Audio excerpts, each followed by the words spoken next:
Hello friends, mother cook চ্যানেলে সবাইকে স্বাগত। আজকে আমি আপনাদের সাথে শেয়ার করব ইউপির একটি ফেমাস রেসিপি ভকসে। এই রেসিপিটি আমার এক বান্ধবীর কাছ থেকে শেখা। তো চলুন দেখতে থাকুন আমি কিভাবে বানাই এই ইউপির ফেমাস রেসিপিটি। এটি সকালে জলখাবারে কিংবা সন্ধ্যার টিফিনেও বানিয়ে ফেলতে পারেন। এটি খেতে ভীষণই টেস্টি হয় এবং কোনো রকম ঝামেলা ছাড়াই খুব সহজভাবেই তৈরি হয়ে যায়। তো এই ভকসে বানাবার জন্য দেখুন এখানে আমি ছোলার ডাল নিয়ে নিয়েছি হাফ কাপ। আমি এটাকে 3-4 ঘন্টা ভিজিয়ে রেখেছিলাম, নিয়ে ভালো করে ধুয়ে রেখেছি। ছোলার ডাল আর ভালো করে ভিজে গেছে, আমি মিক্সিতে দিয়ে ঘুরিয়ে নেব। তো এখানে একটা আমি মিক্সির জার নিয়ে নিয়েছি, ভেজানো ডাল দিয়ে দিলাম। ডালগুলো দিয়ে দিলাম আর 1 ইঞ্চি আদা আমি টুকরো করে কেটে নিয়েছি, দিয়ে দিলাম। আর এখানে নিয়েছি 3টে কাঁচা লঙ্কা। কাঁচা লঙ্কাগুলোকে আমি একটু হাফ করে ভেঙে দিয়ে দিলাম। তো এইগুলোকে আমি এবার মিক্সিতে ঘুরিয়ে নেব। আদা কাঁচা লঙ্কা দিয়ে ঘুরিয়ে নিয়েছি, খুব বেশি মিহি পেস্ট করিনি, একটু দানা দানা আছে এরকম করে আমি একটু ঘুরিয়ে নিয়েছি। জলটা যেটুকু লাগবে সেইটুকু পরিমাণ মতন জল দিয়ে আমি ঘুরিয়ে নিয়েছি। ডাল বাটাটা কিন্তু এরকম টাইট হতে হবে, এরকম টাইট হলে ভালো হবে। একবার করে চালিয়ে একটু করে থেমে থেমে এই ডালটাকে বেটে নিতে হবে। তো এই ডাল বাটাটা এবার আমি একটা বাটিতে নিয়ে নেব। ডালটাকে বাটির মধ্যে নিয়ে নিলাম। এবার আমি এখানে একে একে সব মশলাগুলো দিয়ে দেবো। এখানে নিয়েছি হাফ চামচ গোটা জিরে, গোটা জিরেটা দিয়ে দিলাম। হাফ চামচ ধনের গুঁড়ো নিয়েছি, দিয়ে দিলাম। হাফ চামচ আমচুর পাউডার নিয়েছি, আমচুর পাউডার দিয়ে দিলাম। হাফ চামচ গরম মশলার গুঁড়ো নিয়েছি, গরম মশলার গুঁড়োটা দিয়ে দিলাম। আর এখানে দিয়ে দিলাম হিং, এখানে 1/4 চামচ হিং নিয়েছি, দিয়ে দিলাম। আর এখানে আমি নিয়েছি কিছু সবজি, একটু গাজর আমি এরকম ছোট ছোট করে কুচিয়ে রেখেছি, আর একটু ক্যাপসিকাম খুব ছোট ছোট করে আমি কুচিয়ে রেখেছি, আর একটু ধনেপাতা কুচোনো নিয়েছি। তো এই সবজিগুলো আমি এখানে দিয়ে দেবো, আর না চাইলে শুধু ডাল বাটা দিয়েও করতে পারেন। এবার এখানে পরিমাণ মতো লবণ দিয়ে দিলাম, দিয়ে সব কিছু একসাথে ভালো করে মিশিয়ে নেব। আর এখানে অল্প একটু হলুদ গুঁড়ো দিয়ে দিলাম, আরো অল্প একটু লবণ দিয়ে দিলাম। লবণটা স্বাদ মতন দিয়ে দেবেন, দিয়ে ভালো করে মিশিয়ে নেব। দেখুন কত টাইট হয়েছে, কত সুন্দর স্টাফিংটা তৈরি করে নিলাম। এবার আমি আটাটা মেখে নেব। এই ভকসে বানাবার জন্য আটা নিয়ে নিয়েছি, এখানে মেজারিং কাপের 1 কাপ। এই আটাটা আমি একটা বড় বাটির মধ্যে নিয়ে নিলাম। আর এখানে স্বাদ অনুসারে হাফ চামচ লবণ দিয়ে দিলাম, আর নিয়ে নিলাম হাফ চামচ মতন ঘি। ঘি আর লবণটাকে ভালো করে আটার সাথে মিশিয়ে নিলাম, নিয়ে এবার অল্প অল্প জল দিয়ে আমি আটাটাকে মেখে নেব।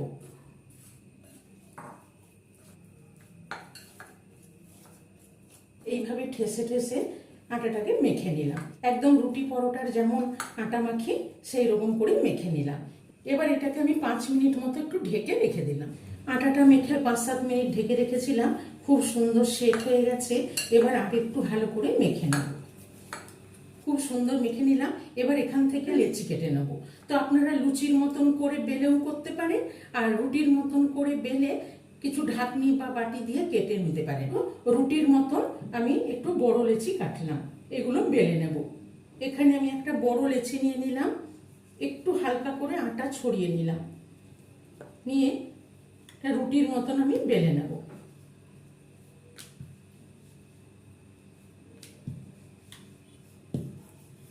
একটা রুটির মতন করে বেলে নিলাম। এইখানে একটা বাটি নিয়ে নিচ্ছি, এই বাটি দিয়ে কেটে নেব।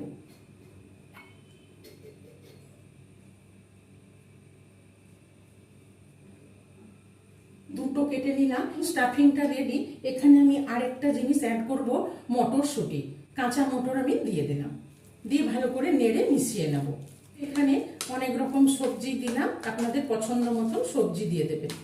সব কিছু দিয়ে নেড়ে মিশিয়ে নিলাম। এখানে একটু স্টাফিংটা দিয়ে দেবো, এখানে স্টাফিং দিয়ে দিলাম। দিয়ে আমি এবারে এইভাবে মুড়ে দেব, দিয়ে এইভাবে আমি আস্তে আস্তে এগুলো ধারগুলো একসাথে জয়েন করে দেবো। এইভাবে তৈরি করে নেব। এইটাও আবার এইভাবে আমি মুড়ে নেব, স্টাফিংটা যাতে বেরিয়ে না যায় সেই জন্য এইভাবে আমি মুড়ে নিলাম। দুটো ভকসা তৈরি হয়ে গেল। আবার একটা নিয়ে নিয়েছি, নিয়ে বেলে নেব। আমি রুটির মতো বেলে নিলাম, নিয়ে আবার বাটি বসিয়ে আমি কেটে নেব। নিয়ে আবার এখানে মাঝে স্টাফিংটা দিয়ে দেবো। আর আগের মতন করে এইভাবে মুড়ে নেব, দুটো মুখ একসাথে জোড়া লাগিয়ে নেব। এইটাও এইভাবে বাটি বসিয়ে করলে সাইজগুলো সব একই রকম হবে। আবার একটা বেলে নিলাম, একই মাপের করার জন্য আমি বাটি বসিয়ে কেটে নিলাম। এবার এর মাঝে আবার স্টাফিং দিয়ে দিলাম, দুই দিকটা চেপটে দিলাম। এইভাবে সবকটা বানিয়ে নিলাম, সবকটা ভকসে বানিয়ে নিলাম। এবার আমি এগুলোকে একটু জলের মধ্যে সেদ্ধ করে নেব। গ্যাসে একটা কড়াই চাপিয়ে কিছুটা জল দিয়ে জলটাকে ফুটিয়ে নিলাম। এবার আমি এই ফোটানো জলের মধ্যে আস্তে করে এই ভকসাগুলো দিয়ে দেবো। জলটা কিন্তু এরকম হাই ফ্লেমেই ফুটবে। কতগুলো দিয়ে দিয়েছি, দিয়ে এবার আমি হাই ফ্লেমে রেখে 15 মিনিট ফুটিয়ে নেব। এবার আমি একটু ঢেকে দিলাম, 5-7 মিনিট ফুটিয়ে নিলাম একদিকটা। এবার একদিকটা উল্টে দেবো,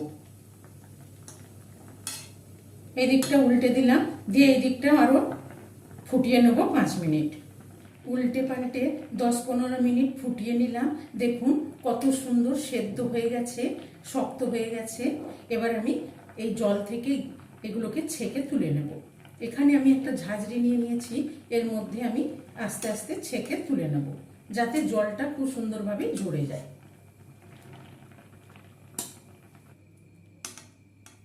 সবগুলোকে ছেঁকে তুলে নিলাম, জলটাও ঝরে যাবে। আর একটু ঠান্ডা করে নেব। সবগুলোকে ঠান্ডা করে নিলাম, ঠান্ডা হয়ে গেছে। এবার আমি এগুলোকে পিস পিস করে কেটে নেব। তো এখানে আমি প্লেট নিয়ে নিয়েছি, আমি এখানে 2 পিস করে কেটে নেব। দেখুন ভেতরে কত সুন্দর স্টাফিং। এইভাবে প্রত্যেকটা আমি কেটে নেব। সবগুলো কেটে নিলাম, ভেতরে স্টাফিংগুলো কত সুন্দর জমে গেছে। এবার এগুলোকে একটু সম্বার দিয়ে দেবো, ভেজে নেব। ভেজে নেবার জন্য আমি গ্যাসে একটা ফ্রাই প্যান চাপিয়ে দিয়েছি, আর এখানে দিয়ে দিলাম 1 চামচ মতন ঘি। ঘিটাকে ভালো করে গরম করে নেব। ঘিটা দিয়ে গরম করে নিলাম। এবার এখানে 1/2 চামচ গোটা জিরে নিয়েছি, দিয়ে দিলাম। আর 1/2 চামচ সর্ষে নিয়েছি, সর্ষেটা দিয়ে দিলাম। এখানে সাদা সর্ষে দিলাম, কালো সর্ষে দিতে পারেন। সর্ষে জিরেটা ভেজে নিলাম। আর এখানে কারি পাতা নিয়েছি, কিছুটা কারি পাতাটা দিয়ে দিলাম, দিয়ে একটু ঢেকে দিলাম। ঢাকাটা খুলে ফোড়নটা একটু ভেজে নিলাম। এবার এখানে ভকসাগুলো দিয়ে দেবো। আর এখানে নিয়েছি চিলি ফ্লেক্স, কিছুটা চিলি ফ্লেক্স দিয়ে দিলাম। আর নিয়েছি 1/2 চামচ মতো লঙ্কার গুঁড়ো, লঙ্কার গুঁড়োটা দিয়ে দিলাম। আর অল্প একটু হাতে লবণ নিয়েছি, লবণটা একটু চারিদিকে ছড়িয়ে দিলাম, যাতে সবের মধ্যে ভালো করে মিশে যায়। দিয়ে এবার ভালো করে নেড়ে চেড়ে একটু ভেজে নেব।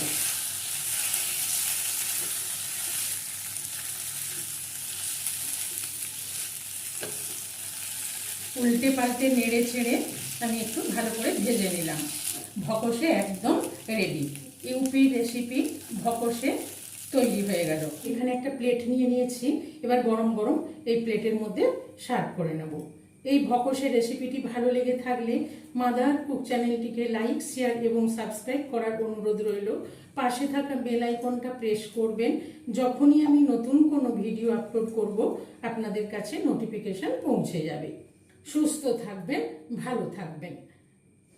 এই ভকসের রেসিপিটি আজকে আমি সেজওয়ান চাটনির সাথে সার্ভ করলাম। আপনারা এর সাথে যে কোনো গ্রিন চাটনির সাথেও সার্ভ করতে পারেন।